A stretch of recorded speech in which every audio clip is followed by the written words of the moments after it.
हाँ दोस्तों नमस्कार। एक बार फिर से आप सभी लोगों का पढ़ने और पढ़ाने वाली महफिल में तहे दिल से हार्दिक स्वागत और अभिनंदन है।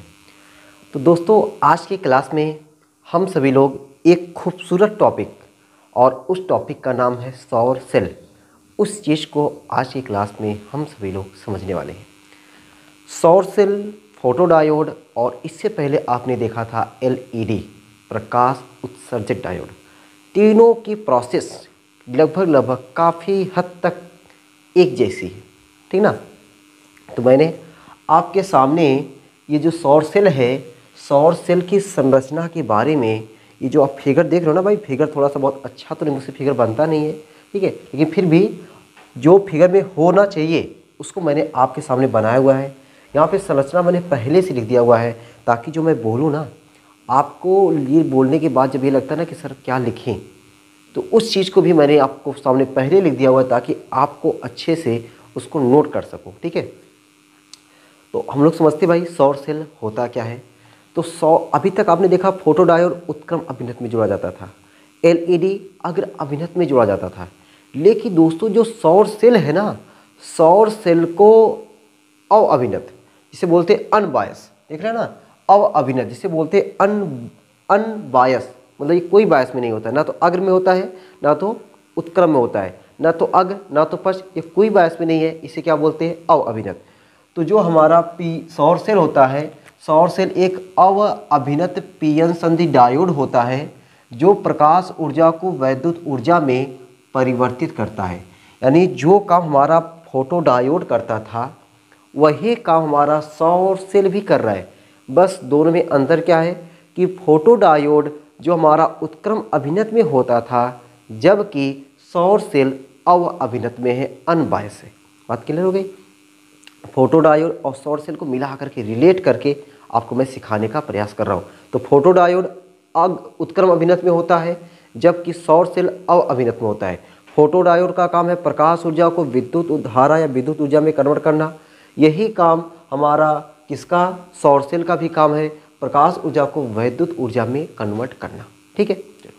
अब देखो दोस्तों, मैंने आपके सामने ये संरचना के लिए ये फिगर बनाया दिया हुआ है। अब ये फिगर अगर आप समझ जाओ फिगर में क्या क्या चीज़ दिया हुआ है तो समझो आप संरचना अपने आप सीख गए। संरचना या रचना दोनों बात एक ही होता है। संरचना या रचना जो होता है ना, ये भाई याद करने वाली चीज़ नहीं होती है। ये जो फिगर बना होता है या फिगर कैसा होता है, उसी के फिगर के बारे में अपने शब्दों में बना के लिख देना, उसको समझ बूझ करके बना के लिख देना, वही क्या कहलाता है, संरचना या रचना कहलाता है। तो संरचना या रचना को कभी रट्टा मारा नहीं जाता है, उसको समझा जाता है।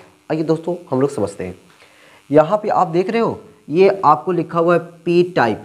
ये जो पतला सा दिख रहा है ये वाला भाग, ये पतला सा, ये क्या है, पी टाइप अर्धचालक है। ये जो पी टाइप अर्धचालक होता है बहुत पतला होता है, बहुत महीन होता है। वह इतना महीन होता है जिसको हम लोग कह सकते हैं 0.2 माइक्रोमीटर। और समझ लो माइक्रो मतलब होता है 10⁻⁻⁶, यानी 1 माइक्रोमीटर भी नहीं है, 0.2 माइक्रोमीटर है। तो बहुत पतला होता है पी टाइप अर्धचालक, ठीक है। अच्छा, पतला क्यों बनाया जाता है? पतला इसलिए बनाया जाता है ताकि इस पर जो प्रकाश की किरण आपतित हो रही है, इसको जब पतला रहेगा तो इसको छेद करके संधि तक पहुंच जाए। पतला इसलिए बनाया गया ताकि जो पी टाइप अर्धचालक है उस पी टाइप अर्धचालक को छेद करके, ठीक ना, उसको क्या करके छलनी करके कहाँ पहुंच जाए, संधि स्थल पर पहुंच जाए। जब तक संधि स्थल तक पहुंचेगा नहीं, क्योंकि संधि स्थल जो वर्जित ऊर्जा अंतराल होता है उसके बाद क्या होता है, संयोजी बैंड होता है। संयोजी बैंड में ही सारे इलेक्ट्रॉन सहसंयोजक बंध बना करके भरे पड़े हैं। जब तक वहाँ तक प्रकाश की किरण पहुँचेगी नहीं तब तक इलेक्ट्रॉन जो बेचारे वहाँ पे रहते हैं ना, वो समझो कि शोषित इलेक्ट्रॉन है। कैसे इलेक्ट्रॉन है? शोषित इलेक्ट्रॉन है। उन इलेक्ट्रॉनों के पास इतनी कम ऊर्जा होती है कि बेचारे मायूस होकर के सहसंयोजक बंध बना के पड़े हुए हैं। वो तलाश करते हैं कोई हमें आएगा और हमें छुड़ाएगा, और जब छुड़ा देगा तब ये लोग मुक्त हो जाएंगे। और जब मुक्त हो जाते हैं तब वहाँ से क्या होती है, विद्युत धारा प्रवाहित होती है। ये सब चीज़ हमने पिछले कई क्लासेस से ये सब चीज़ सीखते चले आ रहे हैं। तो अब वहाँ पे जो हमारा सहसंयोजक संयोजी बैंड है तो संयोजी बैंड में हमारी प्रकाश की किरण तभी पहुंच पाएगी जब हमारा पी टाइप जो अर्धचालक है वह क्या होना चाहिए, बहुत पतला होना चाहिए। इसीलिए ये जो पी टाइप अर्धचालक है वह बहुत पतला रखा गया है। कितना पतला रखा गया है, 0.2 माइक्रोमीटर रखा गया है। अच्छा, उसके बाद ये हमारा पी टाइप की अपेक्षा बहुत ज़्यादा चौड़ा यानी बहुत ज़्यादा मोटा, इससे बहुत ज़्यादा गुना ज़्यादा कितना होता है ये एन टाइप वाला, एन टाइप वाला होता है 300 माइक्रोमीटर। तो 300 माइक्रोमीटर चौड़ाई का एन टाइप क्या होता है, ये हमारा अर्धचालक होता है। यानी पी टाइप हो गया, एन टाइप हो गया, इन दोनों के नीचे एक धातु की परत बनी रहती है। ये धातु की परत देख रहे हो यहाँ से यहाँ तक, ये जो धातु की परत है ये किसका काम करती है, कैथोड का काम करती है। और ये इसके ऊपर एक हमारा अंगुली नुमा, किसकी नुमा, अंगुली नुमा धातु की पत्तियां लगाई जाती, देख रहे हैं ना, अंगुली नुमा ये धातु की पत्तियां, जैसे देखो ये हमारी अंगुली हो गई, ऐसे अंगुली नुमा धातु की पत्तियां लगाई जाती हैं। इस पत्तियों को, ये पत्तियां जो है किसका काम करती हैं, एनोड का काम करती हैं। ये पत्तियां हमारा एनोड का काम करती हैं। तो अब देखो जो मैंने भी आपको बताया कि ये बहुत पतली परत होती है एन टाइप, इसकी चौड़ाई बहुत कम 0.2 माइक्रोमीटर होती है। बहुत पतली इसलिए बनाई जाती है ताकि जो फोटान इस पर आपतित हो वह फोटान क्या हो कि इसे भेद करके संधि स्थल तक पहुंच जाए। उसके नीचे एन टाइप जो है हमारा बनाया जाता है, वह एन टाइप जो होता है पी टाइप के अपेक्षा बहुत है चौड़ा होता है। और कितना होता है, 300 माइक्रोमीटर होता है। और इन सबसे नीचे ये धातु की परत बनी होती है, उस परत का, वह परत जो है कैथोड का काम करती है। इसके ऊपर अंगुली नुमा एक धातु की पत्तियां लगाई जाती हैं जो एनोड का काम करती हैं। यही चीज़ जो मैं आपको बोला, यही चीज़ मैं आपको यहाँ पे शब्दों में लिखा हूँ, ठीक है। अब आप जब फिगर को बनाओगे, इस चीज़ को समझोगे, तो आपको खुद ये चीज़ याद करने की ज़रूरत पड़ेगी नहीं। ज़रूरत किसकी है, आपको इस फिगर को 2-3 बार बनाने की ज़रूरत है। देखो यहाँ से यहाँ तक आपका ये जो आपका रेड वाला कलर मैंने बनाया हुआ है, ये आपका रेड वाला कलर क्या है, आपका पी टाइप अर्धचालक है। ये थोड़ा सा चौड़ा ब्लू जो आपका दिख रहा है, ब्लू वाला कलर, ये आपका क्या है, एन टाइप अर्धचालक। यहाँ से ये पूरा ब्लू वाला जो है आपका क्या है, एन टाइप अर्धचालक है। उसके नीचे ये जो ब्लैक वाली पट्टी आपको दिख रही है, ये ब्लैक वाली पट्टी, ये जो ब्लैक वाली पट्टी ना भाई, ये ब्लैक वाली पट्टी क्या है, ये आपका धातु की कोई परत है जो किसका काम कर रही है, जो यहाँ पे काम कर रही है कैथोड का, ठीक है, जो किसका काम कर रही है, कैथोड का काम कर रही है, ठीक। तो अब फिगर तो भयानक नहीं लग रहा ना, फिगर देख कर ये डरावना नहीं लग रहा कि फिगर हमको कैसे बनाना है, क्या क्या है फिगर में। भाई फिगर में सब कुछ क्लियर है। ये आपका धातु की कोई परत है, ये आपका एन टाइप है, ये आपका पी टाइप है, और इस पी टाइप पर अंगुली नुमा कोई धातु की पत्तियां रख दी गई हैं, ठीक है। बाकी यहाँ पे ये फोटान प्रकाश जो प्रकाश है वह फोटान के रूप में आ रहा है। फोटान के रूप में प्रकाश इसको पी टाइप को छेद करके संधि स्थल पर धीरे धीरे पहुँच रहा है, ठीक है। ये फिगर है। तो आपको करना क्या है, इस जो संरचना को मैंने लिखा हुआ है, अच्छा एक बार संरचना देखो भाई मैंने क्या क्या लिखा हुआ है, एकदम क्या आपको रट्टा मारने की जरूरत पड़ रही है, नहीं पड़ रही। देखो हमने क्या लिखा, इसमें पी टाइप पदार्थ के पृष्ठ की परत काफ़ी पतली 0.2 माइक्रोमीटर रखी जाती है। ये वाली परत कहो, यहाँ से यहाँ तक देखो, यही पूरा आपकी पी टाइप वाली परत है। इसको कितना रखा जाता है, 0.2 माइक्रोमीटर। आगे लिखा हुआ क्यों रखा जाता है, जिससे कि आपतित प्रकाश फोटान, आपतित फोटान यानी जो प्रकाश हमारा है फोटान के रूप में आ रहा है, आपतित फोटान इससे छेद कर, यानी पी टाइप जो परत है उस परतिया को छेद कर कहाँ पे आसानी से संधि तक पहुँच सके, ठीक है। पी टाइप परत है पर अंगुली नुमा, इस पी टाइप परत पर ही अंगुली नुमा धातु की पत्तियां लगाई जाती हैं जो एनोड का कार्य करती हैं, ठीक है, एनोड का कार्य करती हैं। एनोड मतलब पॉजिटिव। एन टाइप पदार्थ जिसकी चौड़ाई बहुत अधिक कितना, 300 माइक्रोमीटर होती है, तथा संपूर्ण निचले सिरे पर, ये संपूर्ण निचला सिरा बोले तो ये वाला जो ब्लैक वाला, संपूर्ण निचले सिरे पर धातु की परत लगाई जाती है जो कैथोड का कार्य करती है, ठीक है, जो क्या करती है, कैथोड का कार्य करती है। अच्छा दोस्तों देखो, मैंने सौर सेल का जो प्रतीक होता है, आपको सौर सेल परिभाषा लिखने के बाद जस्ट आपको पहले प्रतीक लिख देना है। प्रतीक लिखने के बाद तब आपको संरचना में ये फिगर आपको बना देना है, ठीक है। ये देखो आपका ये क्या, सौर सेल का ये प्रतीक है। अब इसकी कार्यविधि को भाई लिखेंगे नहीं, आपको मैं कार्यविधि को सुनाऊंगा, आप उसको सुनिए बढ़िया से, और सुनने के बाद जो वर्ड है उसको आप रोक रोक करके मैं खुद आराम से बोल दूंगा, ताकि आप उसको आसानी से इसकी कार्यविधि को लिख सकें। ठीक है, पहले मैं साइड हो गया हूँ ताकि आप इसको जो है बढ़िया से नोट कर लें। ठीक है, उम्मीद है कि आप सभी लोग इसको नोट कर लिए होंगे। ठीक है, अब हम लोग क्या देख लेते हैं, इसकी कार्यविधि को देख लेते हैं। ठीक है, चलो मिटाते भाई, थोड़ा कार्यविधि हल्का सा लंबा होने वाला है। ठीक है, इतना भी लंबा नहीं है कि आप समझ ना पाओ। ठीक है, अब इसकी हम लोग क्या समझते हैं, कार्यविधि को समझते हैं। तो प्यारी सी हेडिंग डालेंगे भाई, कार्यविधि। ये संरचना, उम्मीद है भाई आप लोगों को संरचना समझ में आ गया होगा। ठीक है, कार्यविधि। अब कार्यविधि थोड़ा भाई बढ़िया समझिए, कार्यविधि। अब ये कार्यविधि आपको तभी समझ में आ पाएगी थोड़ा सा, अगर आप पिछली जितनी भी क्लासेस पढ़ाई गई हैं। ठीक है, देखो भाई, क्योंकि ये अनुप्रयोग है, अनुप्रयोग आपको तभी अच्छे समझ आ पाता है जब जितनी भी पिछली क्लासेस पढ़ाई गई हैं उसका आपका मोटिव समझ में आया हो। हर एक चीज़ अगर आपको बढ़िया से समझ में आया है ना, तो आपको जो अनुप्रयोग होते हैं, अनुप्रयोग तभी आप समझ पाते हैं। बाकी अगर ये सोचो कि हम लोग अच्छे से थ्योरी पढ़े नहीं और डायरेक्ट हम लोग अनुप्रयोग को समझ जाएँ, तो वहाँ पे अनुप्रयोग में थोड़ा सा दिक्कत होता है, क्योंकि अनुप्रयोग जो होता है ना, छोटे लेवल से लेकर के पूरे बड़े लेवल तक की पूरी कहानी उसमें समाहित होती है। समझ रहे हैं ना, पूरी जीरो से लेकर के अंत तक जितनी भी चीज़ें हमने पढ़ी हुई हैं वो सभी चीज़ें अभी आप देखोगे सब उसमें चीज़ें समा जाएगी। ठीक, चलो देखो कैसे। कार्यविधि, कार्यविधि में क्या लिखेंगे भाई, सर्वप्रथम जो आपतित प्रकाश है। ठीक है, पहले क्या होता है, आपतित प्रकाश, ये जो पी टाइप अर्धचालक है, पी टाइप अर्धचालक को भेद करके, पी टाइप अर्धचालक को भेद करके कहाँ पे पहुँचता है, संधि स्थल पर पहुँचकर सर्वप्रथम है आपतित प्रकाश, यानी आपतित फोटान कह सकते हो, आपतित फोटान पी टाइप अर्धचालक को छेद करके संधि स्थल तक या संधि पर पहुंचकर। ठीक है, संधि पर पहुंच के, जब संधि पर पहुंचेगा तो उसकी संधि के पहले ऊपर कौन सा होता है, चालन बैंड, फिर बीच में क्या होता है, वो संधि वाला हो गया, या तो फिर उसे आप कह सकते हो वर्जित ऊर्जा अंतराल, फिर उसके बाद क्या होता है, संयोजी बैंड। तो चालक तो हट गया, क्योंकि चालक में तो कोई इलेक्ट्रॉन है ही नहीं है। संधि स्थल तक पहुंचना, इसका मतलब है कि संयोजी बैंड पे पहुंचना। जब संयोजी बैंड तक पहुंचता है तो वहां पर क्या करता है, इलेक्ट्रॉन कोटर युग्म को उत्पन्न कर देता है। मतलब वहां पे पहुंचता है, सिर्फ ऐसे समझो जरा, आप अगर समझने का प्रयास जरा थोड़ा सा करोगे, ये आप समझो हमारा क्या है, पी टाइप है, ये हमारा क्या है, एन टाइप है। ठीक ना, यहाँ पे जैसे ही बैटरी लगाई जाती है, अगर इसको मैं अगर अभिनत में करता, तब अगर अभिनत में करता तो यहाँ पे क्या होता है, यहाँ पे कोटर होते हैं, यहाँ पे क्या होते हैं, इलेक्ट्रॉन होते हैं। ठीक ना, यहाँ पे कोटर होते हैं, यहाँ पे इलेक्ट्रॉन होते हैं। तो जैसे यहाँ पे प्लस पहुँचता है, यहाँ पे माइनस पहुँचता है, तो कोटर इधर की ओर गति करते हैं, इलेक्ट्रॉन इधर की ओर गति करते हैं।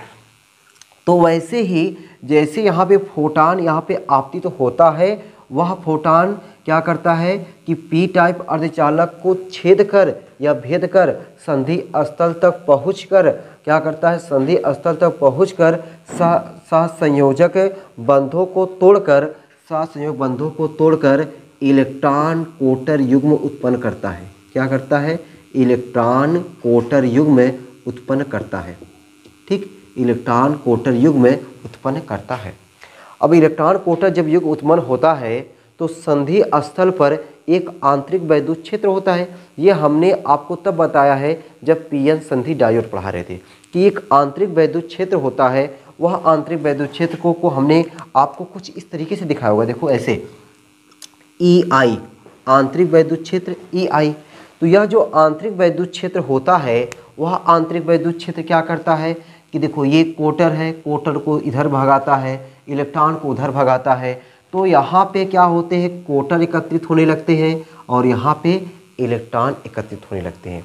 सात संयोजक बंध टूटा, सात संयोजक बंध के टूटने से इलेक्ट्रॉन कोटर युग्म उत्पन्न होने लगे। एक सात संयोजक बंध टूटेगा, एक इलेक्ट्रॉन कोटर बना, दूसरा सात संयोजक बंध टूटेगा, दूसरा इलेक्ट्रॉन कोटर बनेगा, मतलब दो इलेक्ट्रॉन दो कोटर हो गए।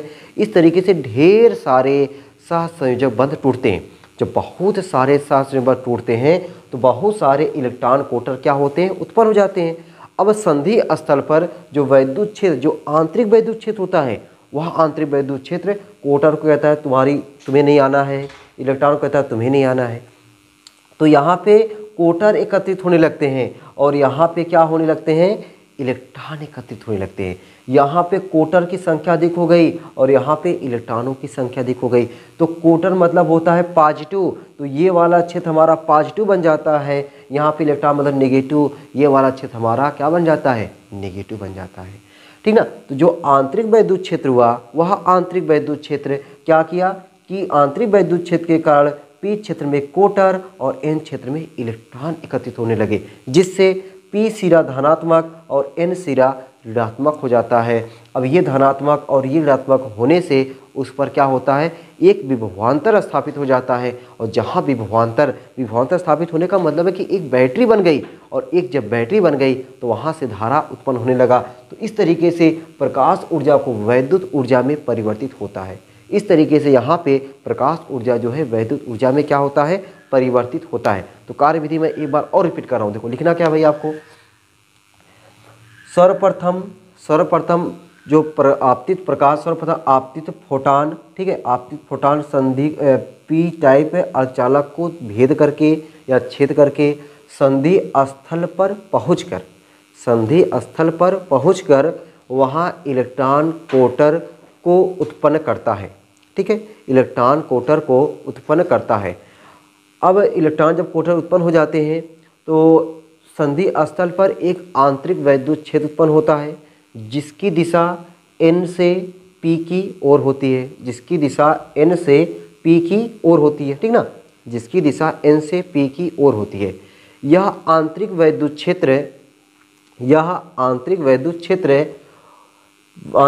क्षेत्र p क्षेत्र में कोटर को तथा n क्षेत्र में इलेक्ट्रॉनों या आंतरिक वैद्युत क्षेत्र कोटर को p क्षेत्र में कोटर को तथा n क्षेत्र में इलेक्ट्रॉनों को एकत्रित करने लगता है। ठीक ना, मतलब भाई ये जो आंतरिक वैद्युत क्षेत्र हुआ, यह कोटर को इसमें आने नहीं देता है और इलेक्ट्रॉनों को इसमें आने नहीं देता है। तो इस आंतरिक वैद्युत क्षेत्र के कारण p क्षेत्र में कोटर और n क्षेत्र में इलेक्ट्रॉन एकत्रित होने लगते हैं। अब p क्षेत्र में कोटर ज़्यादा हो गया, इसका मतलब है कि यहाँ पे सिरा धनात्मक हो गया, और n क्षेत्र में इलेक्ट्रॉन ज़्यादा हो गया, इसका मतलब है कि n क्षेत्र हमारा क्या हो गया, ऋणात्मक हो गया।